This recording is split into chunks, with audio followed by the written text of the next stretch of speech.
మన రాయేష్ల వారు చేయాలైంది కదా మరిగా ఏం వార్త తెస్తున్నాడో ఏం కథనో అరుచుకుందాం.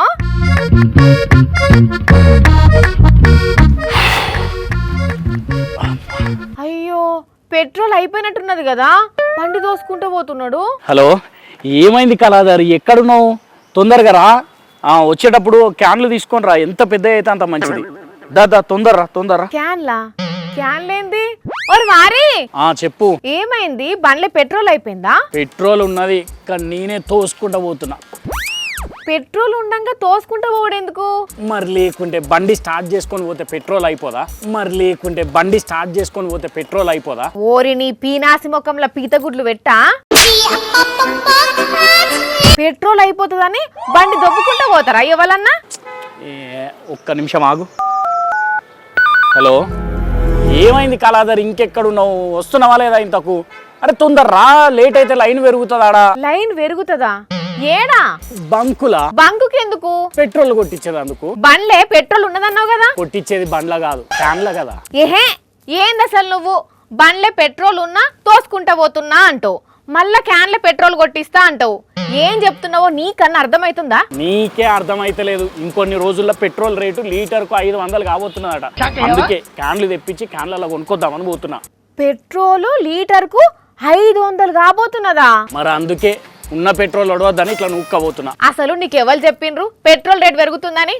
ఒకళ్ళు చెప్పుడేంది, వాట్సాప్ లో మస్తు తిరుగుతుంటే నీకు రాలేదా మెసేజ్? నేను పంపుతావు. వాట్సాప్ లో వార్త వస్తే పెరిగినట్టేనా? ఇరాన్ కు ఇజ్రాయెల్ కు నడుమ యుద్ధం నడుస్తున్నది కదా. ఆ యుద్ధం చేయంగా అరబ్ కంట్రీస్ నుంచి క్రూడ్ ఆయిల్ ని తీసుకొచ్చే షిప్పులు ఉంటాయి చూసినా, అవన్నీ సంద్రంలో ఆగిపోయినాయట కదా. అవును. అయితే ఇక పెట్రోల్ ఏడ దొరుకుతుంది అబ్బా, మస్తు టైట్ అయిపోతుంది పెట్రోల్ దొరికేది. అందుకు తెలుసా? అందుకే చెప్పునే 500 చేస్తారట లీటర్ పెట్రోల్ కు. ఇప్పటికే చాలా మంది బంకుల కాడ క్యూ కడుతున్నారట. నేను కూడా పోవాలి చెప్పిన. అదంతా నిజం కాదు, ఉత్త పూకారై ఉంటది గంతే. సైలెన్సర్ లేదే పొగ రాదు వాని. నీ తలకాయ. నిజంగా రేటు పెరుగుతుందని సర్కార్ కెంచి గాని ఆయిల్ కంపెనీల కెంచి గాని అఫీషియల్ గా ఎవరన్నా చెప్పిండ్రా? లేదు కదా. మరి అసలు ఎందుకు పెరుగుతుంది? ఏమో సడన్ గా పెంచుతారేమో. అంత సీన్ లేదు, అట్లేం కాదు. గవన్నీ పట్టించుకొని ఇప్పుడు నువ్వు బంకుకు పోయినా క్యాన్లలో నింపరు, అట్లా బాటిళ్ళల్లా క్యాన్లలో నింపుడు ఎప్పుడో బంద్ చేసిర్రు అంతటా. అవునా? అయితే ఓ పని చేస్తా, ఫుల్ ట్యాంక్ కొట్టించుకొని వస్తా.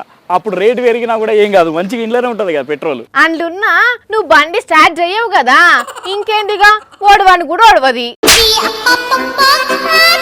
మరి లేకుంటే ఎవరో ఏదో మెసేజ్ ఫార్వర్డ్ చేస్తే అది చూసి నిజం అనుకుంటే ఎట్లా? నిజంగా ఆకుంటే మంచిదే గానీ అయితేనే ఆగం. అట్లేం కాదహే, గంత ఘోరంగా రేటు పెరగది. ఒకటే పారి గంతంత పెరిగితే ఇంకేమన్నా ఉన్నదా? పెట్రోల్ తో పాటే దాదాపు అన్ని సరుకుల రేట్లు కూడా పెరుగుతాయి. కాబట్టి అది ఫేక్ అని అర్థమవుతుంది. కానీ నడువిగా బండి స్టార్ట్ చేసుకొని రా చెప్పున ఆఫీస్ కు. ఎవ్వరు ఏడన్న పోనీ, నీకైతే ఆఫీస్కి రావాలి, వార్త తేవాలి, అంతే కదా. వస్తున్నావు, జర్ర లేట్ అవుతుంది, బండి దొబ్బుకుంటూ రావాలి కదా. వామ్మో, ఉత్త పుకార్ ముచ్చట్లకే గిట్లా చేస్తే నిజంగా రేటు పెరిగితే ఎంత ఆగంకత ఉంటుందో అన్నట్టు పబ్లిక్ జర ఏదైనా వార్త మీకు తెలిసినప్పుడు ఉరుకులాట ఉత్తషాట లెక్క కాకుండా ఏది ఎంతవరకు నిజం అనేది కూడా ఆలోచన చేసి మెదులుండ్రి. ఏమంటున్నావా?